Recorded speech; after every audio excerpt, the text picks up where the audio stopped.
Live wire morning news में आपका स्वागत है। मैं हूं आपके साथ उपमा शर्मा। इस बुलेटिन में बात करेंगे केंद्रीय कैबिनेट में हुए बड़े फैसलों की, एनसीपी जवान कार्यकर्ताओं के बीच हुई बठिंडी में झड़प की, चर्चा करेंगे डीडीसी चुनाव को लेकर किए जा रहे प्रचार की और जानेंगे कि टेरर फंडिंग मामले में किस पीडीपी नेता को किया गया गिरफ्तार। पर सबसे पहले आइए नजर डालते हैं इस वक्त की प्रमुख सुर्खियों पर। केंद्रीय कैबिनेट में लक्ष्मी विलास बैंक के डीबीआईएल में विलय पर मुहर, एनआईएफ में 6000 करोड़ रुपए के निवेश को भी मिली मंजूरी।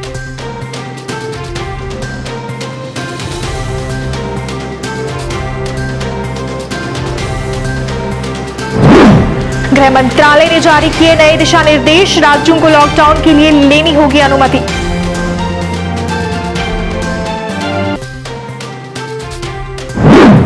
डॉक्टर फारूक अब्दुल्ला के जम्मू बंगले के बाहर प्रदर्शन करने गए बीजेवाईएम कार्यकर्ताओं की एनसी कार्यकर्ताओं के साथ झड़प, पुलिस को करना पड़ा हल्के बल का प्रयोग।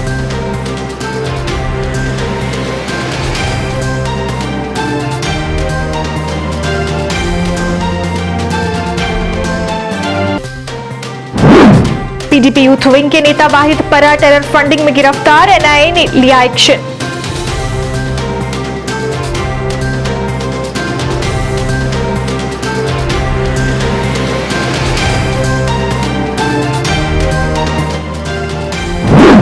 और जुनेद आजिम मट्टू फिर चुने गए श्रीनगर के मेयर, 44 वोटों से किया बहुमत साबित।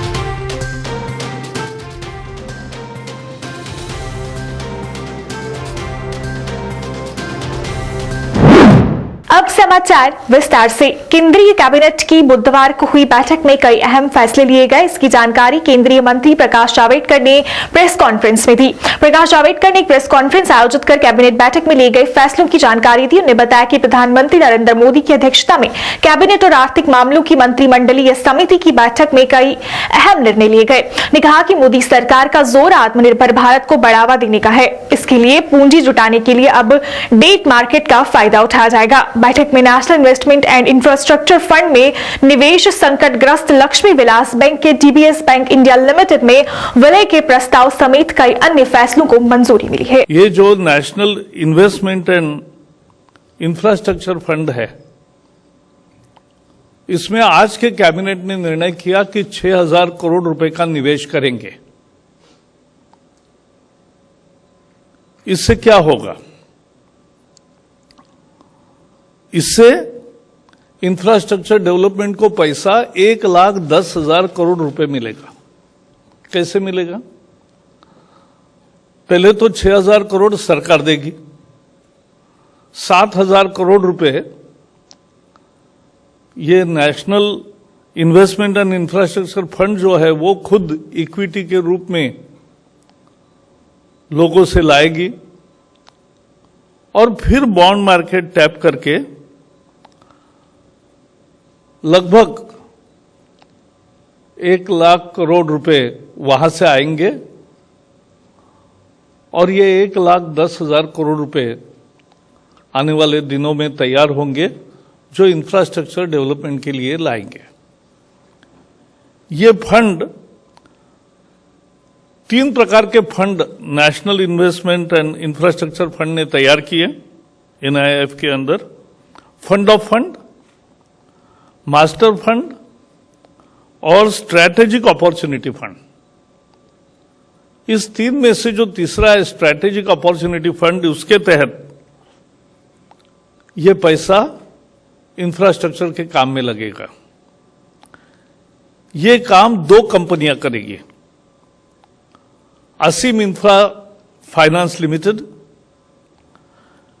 ये कंपनी जिन प्रकल्पों का इंफ्रास्ट्रक्चर डेवलपमेंट के कामों का कार्य शुरू हो गए हैं, अंडर कंस्ट्रक्शन है, और उसके साथ साथ ग्रीन फील्ड और ब्राउन फील्ड प्रोजेक्ट्स है,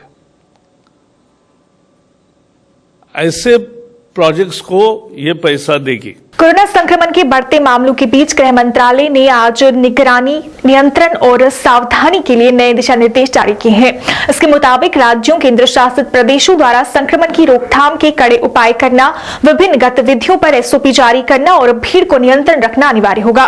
दिशा निर्देशों के मुताबिक कंटेनमेंट जोन में केवल आवश्यक गतिविधियों की अनुमति होगी। स्थानीय जिला पुलिस और नगर पालिका अधिकारी ये सुनिश्चित करने के लिए जिम्मेदार होंगे कि निर्धारित उपायों का कड़ाई से पालन किया जाए। राज्य, केंद्र शासित प्रदेश सरकार संबंधित अधिकारियों की जवाबदेही सुनिश्चित करेंगे। दरअसल गृह मंत्रालय के नए दिशा निर्देश 1 दिसंबर से 31 दिसंबर तक प्रभावी रहेंगे। मंत्रालय का मुख्य फोकस कोरोना के संक्रमण पर पाए गए काबू को मजबूत करना है। कुछ राज्यों, केंद्र शासित प्रदेशों में हाल में मामलों में बढ़ोतरी के चलते इस बात पर जोर दिया जाता है कि सावधानी बरतने की जरूरत है। जम्मू कश्मीर के पूर्व मुख्यमंत्री डॉक्टर फारूक अब्दुल्ला के बठिंडी स्थित घर के बाहर आज दोपहर को नेशनल कॉन्फ्रेंस और भारतीय जनता युवा मोर्चा के कार्यकर्ताओं में झड़प हो गई। हालात बिगड़ता देख पुलिस को दोनों गुटों की अलग करने के लिए हल्के बल का प्रयोग करना पड़ा। पुलिस ने इस दौरान बीजेवाईएम के कई कार्यकर्ताओं को गिरफ्तार भी किया। इस घटना के बाद डॉक्टर फारूक के घर के बाहर पुलिस तैनाती पहले से भी अधिक बढ़ा दी गई है। दरअसल रोशनी एक्ट घोटाले में फारूक अब्दुल्ला का नाम सामने आने के बाद बीजेवाईएम कार्यकर्ता उनके घर के बाहर प्रदर्शन करने गए थे, लेकिन जैसे ही वो वहां पहुंचे, दूसरी तरफ से एनसी के कार्यकर्ताओं ने बीजेवाईएम के प्रदर्शन का विरोध किया और नारेबाजी करते हुए नाराजगी जताई। गुलशन गुलशन पीछे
जबरदस्ती की जा रही है।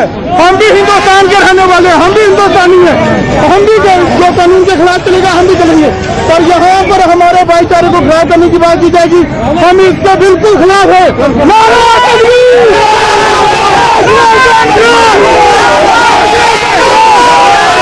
क्या कहेंगे आज आपको प्रदर्शन किया? देखिए, ये कहना है कि जम्मू के भाईचारे को ये लोग खराब करना चाहते हैं। जम्मू में आज की डेट में बीजेपी के पास कुछ नहीं बचा हुआ है। जम्मू कश्मीर में कुछ नहीं बचा हुआ, कोई काम नहीं है, कोई कुछ नहीं है, कोई डेवलपमेंट नहीं। अपनी 5 साल 6 साल के कारकर्दगी दिखाएं क्या लोगों को?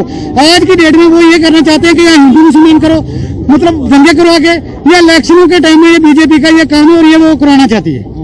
बीजेपी के पास यही कुछ बचा, बाकी और कुछ नहीं बचा हुआ बीजेपी के पास। ये यहाँ पे आके लोगों को आपस में लड़ा के हिंदू मुस्लिम जो भाईचारा है जम्मू का वो खराब करना चाहती है बीजेपी। और यहाँ वहाँ से लोग कैसे यहाँ पहुंच जाते हैं? 15 किलोमीटर पे लोग कैसे पहुंच गए यहाँ पे? वो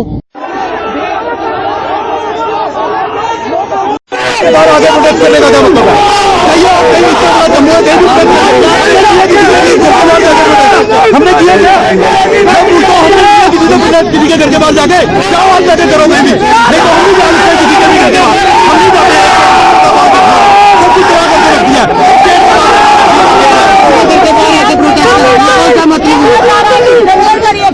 6 साल गवर्नमेंट बनाने के बाद आज याद आया डीडीसी की इलेक्शन आई है।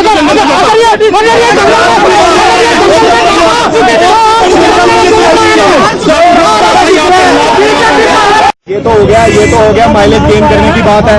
हुआ कुछ भी नहीं। आज 6 साल पहले से भी ये मकान यहीं पे, ये प्रॉपर्टी यहीं पे।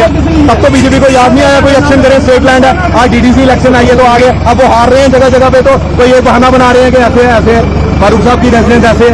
ये आज का है यहाँ पे क्या? आप लोग भी 50 पर आए हुए हैं वहाँ पे, आज का तो नहीं है, सबका है।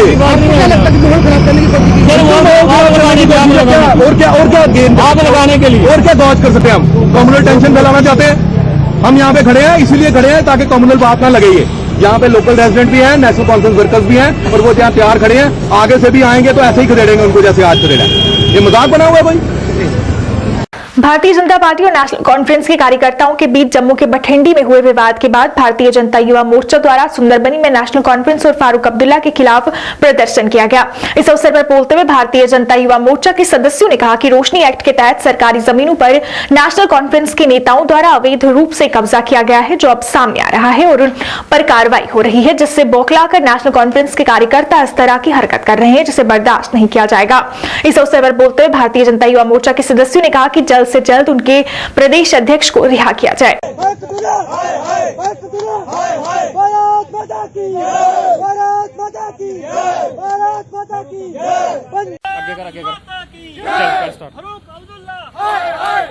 तरह से आज बठिंडी में जो घटना घटी उसके बाद भारतीय जनता पार्टी द्वारा यहाँ पे प्रदर्शन जो है वो किया जा रहा है। देखिए, हमारे भारतीय जनता युवा मोर्चा द्वारा प्रदर्शन किया गया रोशनी एक्ट के तहत। जैसा कि आपको पता है कि ये दुनिया का सबसे बड़ा भूमि घोटाला है, जिसके चलते हमारे लीडरों ने जो हमारी भूमि है वो लूटी है, नाजायज कब्जे किए हैं। हम गवर्नमेंट से अपील करते हैं कि उनको तुरंत जो है उनके अवैध कब्जे हटाए जाएं और उनकी प्रोटेक्शन वगैरह बंद की जाए और उनको दोबारा पीएसए लगा के उनको अंदर किया जाना चाहिए। जिन लोगों ने हमारे लोगों की, गरीब जनता की जमीन लूटी ही हुई है। सर, हम चाहते हैं कि जो हमारे प्रदेश अध्यक्ष हैं उनको जल्द से जल्द रिहा करना चाहिए और जो गुंडा हैं, जो गुंडागर्दी जिन्होंने की हुई है, जो लैंड माफिया हैं, उनको अंदर जाके करना चाहिए। ये प्रदर्शन रवि जी हर जगह होंगे, पुंछ में भी होंगे, सुनकोट में भी होंगे, क्योंकि इन लोगों ने गरीब लोगों का खून निचोड़ के ये जो बंगले, जो महल बनाए हैं, ये अब जनता बर्दाश्त करने वाली नहीं है। ये लोगों को गुमराह कर रहे हैं, ये देश दुश्मनी के बयान देते हैं, लोगों के अंदर गुस्सा है, लोगों के अंदर वलवला है। ये चाइना की बात करते हैं, पाकिस्तान की बात करते हैं, इन्हें भारत की बात करनी होगी। अगर भारत में रहना होगा तो भारत की बात करनी होगी, भारत के कॉन्स्टिट्यूशन की बात करनी होगी, पाकिस्तान और चाइना की चलने वाली नहीं। राष्ट्रीय जांच एजेंसी एनआईए ने पीपुल्स डेमोक्रेटिक पार्टी पीडीपी के यूथ विंग के अध्यक्ष वाहिद परा को टेरर फंडिंग मामले के सिलसिले में गिरफ्तार किया है। वाहिद परा ने हाल ही में दक्षिण कश्मीर के पुलवामा से जिला विकास परिषद डीडीसी चुनाव के लिए अपना नामांकन दाखिल किया था। गत सोमवार को राष्ट्रीय सुरक्षा एजेंसी के नई दिल्ली मुख्यालय में हिजबुल मुजाहिदीन के आतंकवादी संगठन के साथ कथित संबंध के लिए पूछताछ की जा रही थी। वाहिदुर रहमान परा जम्मू कश्मीर स्पोर्ट्स काउंसिल के सचिव पद पर भी रह चुके हैं। जुनैद आजिम मट्टू ने श्रीनगर मेयर पद का चुनाव जीत लिया है। श्रीनगर म्युनिसिपल कॉर्पोरेशन के मुख्य हाल में करवाए गए मतदान में मट्टू ने 44 वोट हासिल कर बहुमत साबित किया। उनके प्रतिद्वंदी शेख इमरान को मात्र 7 वोट मिले। हालांकि 26 कॉर्पोरेटरों ने मतदान प्रक्रिया में भाग ही नहीं लिया। श्रीनगर म्युनिसिपल कॉर्पोरेशन में शामिल कॉर्पोरेटरों ने जून में पूर्व मेयर रहे जुनैद आजिम मट्टू के खिलाफ अविश्वास प्रस्ताव पेश किया था, जिसके बाद उन्हें ये पद छोड़ना पड़ा था। आपको जानकारी हो कि इससे पहले भी जुनैद आजिम मट्टू ही श्रीनगर के मेयर थे। जून माह में कॉर्पोरेटरों ने उनके खिलाफ अविश्वास प्रस्ताव लाकर उन्हें मेयर पद से हटा दिया था। मेयर जुनैद मट्टू ने इस जीत पर खुशी जताई और पार्षदों का उन्हें जिताने के लिए धन्यवाद किया। उन्होंने कहा कि एक बार फिर उन्हें लोगों के लिए काम करने का मौका मिला है और वो लोगों की बेहतरी के लिए ही काम करेंगे।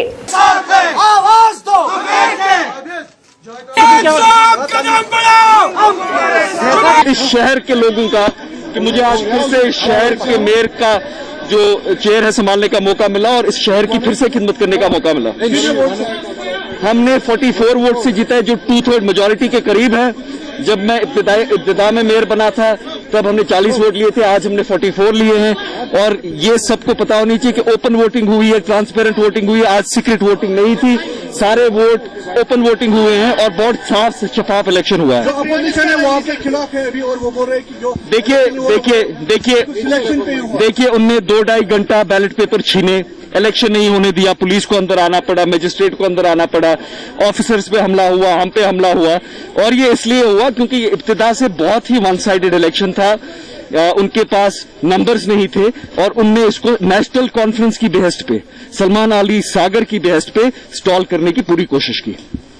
और मैं एडमिनिस्ट्रेशन से भी ये गुजारिश करूंगा कि आज के इलेक्शन में जो वायलेंस की है लोगों ने, जो वीडियोग्राफ हुई है, जो शीशे तोड़े गए हैं, जो हमला हुआ है लोगों पे, पहले 1 घंटे में जो डॉक्यूमेंट्स बैलेट पेपर्स को काटा गया है, उसके खिलाफ कानून के तहत कार्रवाई होनी चाहिए। तो वो कह रहे हैं कि हम इस इलेक्शन को नहीं मानते। नहीं, ये कॉर्पोरेशन में 74 कॉर्पोरेटर हैं, 51 ने वोट डाला, 51 में से 44 यहाँ पे हैं जिनने वोट डाला, ओपन वोट डाला।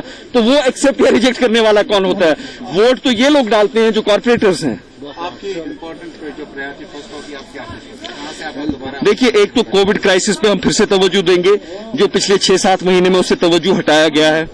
हम वापस इन्वर्गेट होके स्ट्रेंथन होके उस पे करेंगे। सैनिटेशन थोड़ी कम हुई थी, उस पे करेंगे। अपनी पार्टी नेता अल्ताफ बुखारी ने कहा कि स्टेटहुड के लिए पार्टी संघर्ष करेगी और जरूर कामयाब होगी। उन्होंने कहा कि इसके लिए लड़ाई लड़नी पड़ेगी और वो लड़ेंगे। उन्होंने गुपकार गैंग पर और डीडीसी चुनाव पर भी बात की। लैंड लॉस दिया जाएगा, लेकिन वो देखिए मैं आपको देखिए मैं एक चीज आपको बता दूं,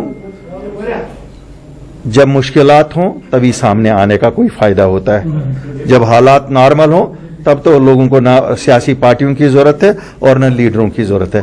जिस वक्त मुश्किलात का वक्त था उस वक्त ये सियासी लीडर बहानेबाजी करके घरों में बैठे ये कह के कि हम गिरफ्तार हैं। हमें मालूम है कौन गिरफ्तार है, हमसे मुंह न खुलवाएं, क्योंकि हम सब जानते हैं कौन गिरफ्तार था और कौन गिरफ्तार नहीं था। नंबर 1। नंबर 2, जब बात होती है दिल्ली में वजीर आजम से मिलने की, जब नेशनल कॉन्फ्रेंस और उसके लीडर और उसके एमपी जुलाई 2019 में जाके मिल आते हैं, तो वो किसके वो नहीं वजीर आजम के पास मिले क्या? उन्होंने फिर 370 उठवाया, उसी के 5 दिन बाद तो 370 उठा। फिर हम भी ये कह सकते हैं? तो ये तो कहने वाली बातें हैं ना। आपका मसला है, अगर आप भारत के वजीर आजम से नहीं मिलेंगे, भारत के होम मिनिस्टर से नहीं मिलेंगे, तो क्या लंदन के वजीर आजम से मिलेंगे? क्या लंदन के साथ है अफगानिस्तान के वजीर आजम से मिलेंगे? मसला दिल्ली के साथ है, दिल्ली के वजीर आजम से मिलना है। और अगर ये लोग अब आज कहते हैं कि कोई इनके बिना मिलेगा तो वो दिल्ली का एजेंट हुआ, जब ये मिलेंगे तो ये बड़े हीरो हुए, ये बड़े सियासी लीडर हुए, और जब कोई और मिलेगा तो इनको लगता है कि हो सकता है इन्हें अपने आप पे भरोसा नहीं है। हमें बिल्कुल भरोसा है। किसी को मिलने से किसी के कैरेक्टर पे आप कोई उंगशमाई नहीं कर सकते हैं। और जहां तक रियासत की स्टेटहुड का मसला है, हमारी अपनी पार्टी का मानना है, ये हमारा कोर एजेंडा है कि स्टेटहुड को वापस लाएंगे, लोगों की नौकरियों का तहफ़्फ़ुज़ करेंगे और जमीनों का तहफ़्फ़ुज़ करेंगे। जिला विकास आयुक्त कठुआ की अध्यक्षता में आज कठुआ में ब्लॉक दिवस के चलते बैठक का आयोजन किया गया। बैठक में विभिन्न विभागों के अधिकारियों ने भाग लिया। इस दौरान लोगों की समस्याओं पर गौर किया गया और अधिकारियों को लोगों की समस्याओं को जल्द से जल्द हल करने के दिशा निर्देश दिए गए।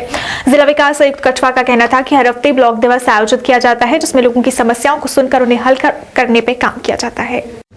आपने फौरी तौर पे हल की है, क्या क्या स्टेप्स लिए जाते हैं? ये देख, गवर्नर साहब की एक स्कीम थी कि जन अभियान और ब्लॉक दिवस के बाद ये जो अगले 2 साल के लिए हर वेडनेसडे को डीसी और एसएसपी जो है और एक चूज़ कर लेंगे खुद स्थान पूरे डिस्ट्रिक्ट के अंदर, जहाँ कहीं उनको सूटेबल लगता है कि बड़े सारे PRIs उसमें शामिल हो सकते हैं, तो वहाँ जाके मेगा ब्लॉक दिवस करना है। उसी सिलसिले में आज ये जो कठुआ प्रॉपर में एक ब्लॉक दिवस आयोजित किया गया, मेगा ब्लॉक दिवस, जिसमें PRIs और सरपंचेस ने उसमें भाग लिया।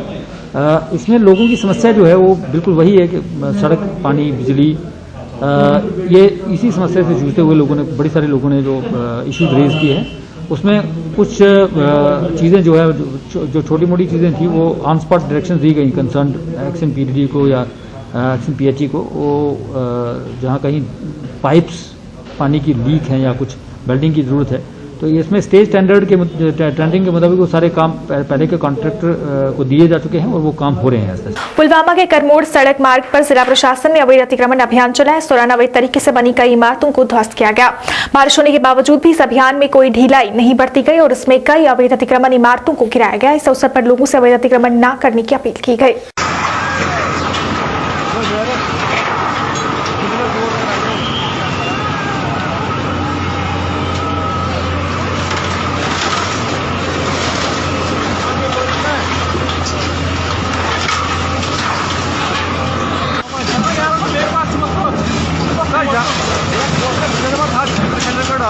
एकजुट जम्मू ने राजनीतिक दल बनने के बाद जिला विकास परिषद चुनाव में अपने उम्मीदवारों को उतारा है। नौशेरा से एकजुट जम्मू के उम्मीदवार नरेंद्र केसर ने अपना नामांकन पत्र भरा। इस दौरान उनके साथ उनके कई समर्थक मौजूद रहे। उन्हें लोगों से नौशेरा में बदलाव के लिए उन्हें वोट करने की अपील की।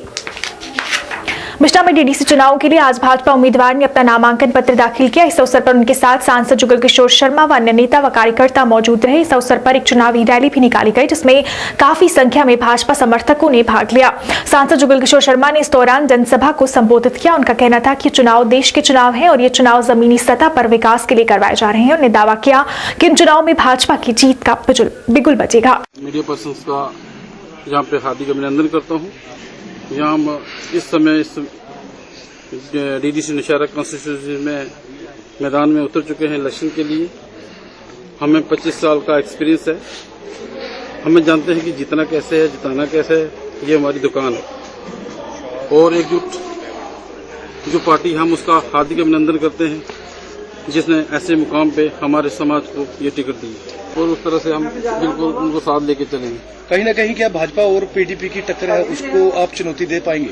बिल्कुल दे पाएंगे सर। अनंतनाग के बरीगाम में नेशनल कॉन्फ्रेंस की डीडीसी चुनाव के उम्मीदवार सलमा लतीफ ने अपना नामांकन पत्र भरा। उनके साथ कई समर्थक भी मौजूद थे। इस मौके पर कहा गया कि लोगों को एनसी पर पूरा विश्वास है और इस चुनाव में लोग एनसी के हक में ही वोट करेंगे। वोट ये सीधा है कि कैंडिडेट और मैंडेट आपको मिला है। लतीफ साहबा की जीत हमारी। कोई बात नहीं, मुकाबला इलेक्शन का नाम ही मुकाबला है।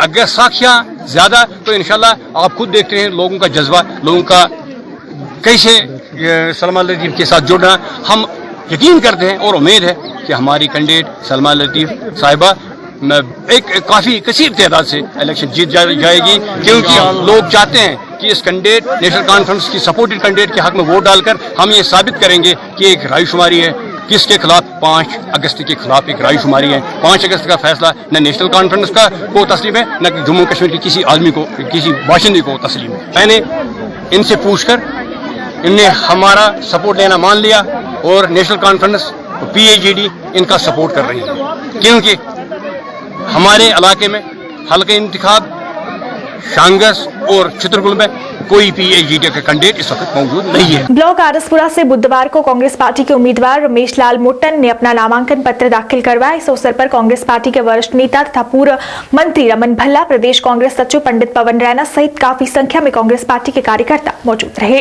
इससे पहले कांग्रेस उम्मीदवार ने अपने समर्थकों के साथ एक विशाल रैली निकाली जो गांव दबलेर से शुरू हुई और आरसपुरा में जाकर संपन्न हुई। इस अवसर पर पूर्व मंत्री रमन भल्ला ने कहा कि जिस तरह से भाजपा ने जम्मू कश्मीर के लोगों के साथ धोखा किया है, उससे ये बात सिद्ध होती है कि कांग्रेस पार्टी सभी सीटों पर कब्जा करेगी। ने कहा कि भारतीय जनता पार्टी जहां एक तरफ गुपकार गठबंधन को लेकर अपनी राजनीतिक रोटियां सेकने में लगी हुई है, वहीं दूसरी तरफ करगिल में नेशनल कॉन्फ्रेंस के साथ गठबंधन कर रही है, जिससे भाजपा की दोगली नीति सामने आती है।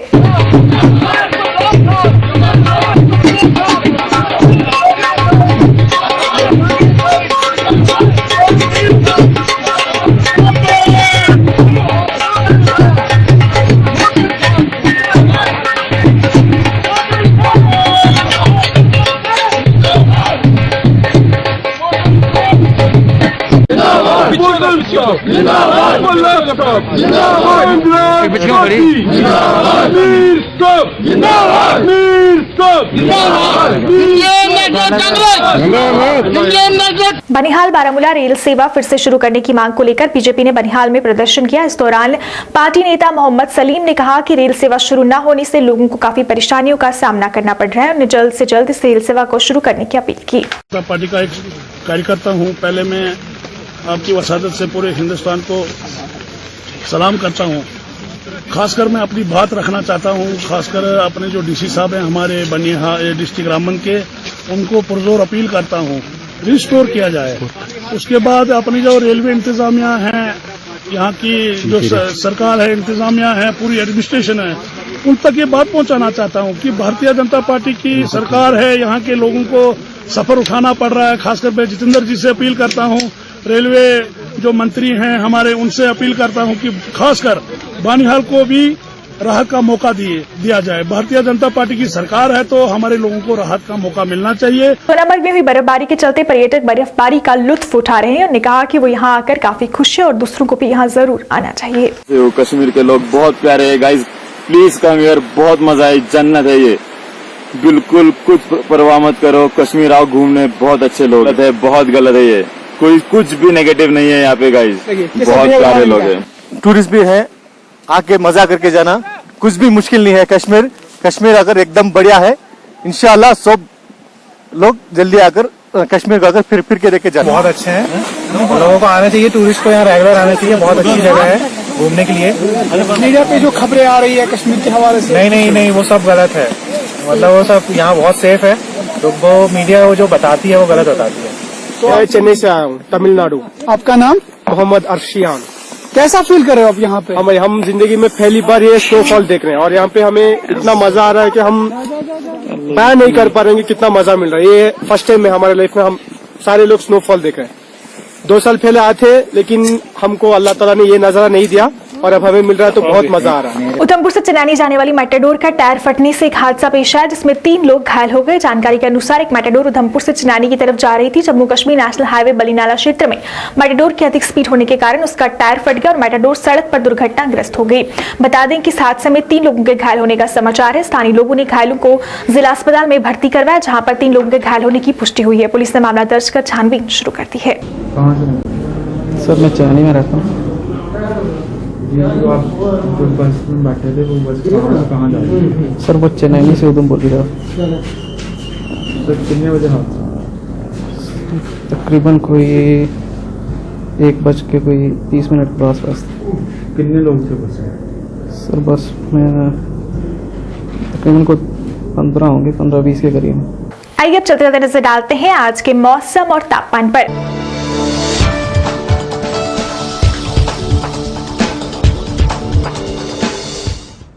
जम्मू में आज का अधिकतम तापमान 18 डिग्री सेल्सियस था जबकि न्यूनतम तापमान 12 डिग्री सेल्सियस दर्ज किया गया। वहीं कश्मीर की बात करें तो कश्मीर में आज का अधिकतम तापमान 6 डिग्री सेल्सियस रहा जबकि न्यूनतम तापमान 3 डिग्री सेल्सियस दर्ज किया गया। मौसम विभाग के अनुसार आने वाले 24 घंटों के दौरान जम्मू कश्मीर में धूप के साथ साथ हल्के बादल छाए रहेंगे। लाइव वायर मॉर्निंग न्यूज के आज के अंक में फिलहाल इतना ही। इसी के साथ मुझे और मेरी पूरी टीम को दीजिए इजाजत और आप देखते रहिए लाइव वायर। नमस्कार।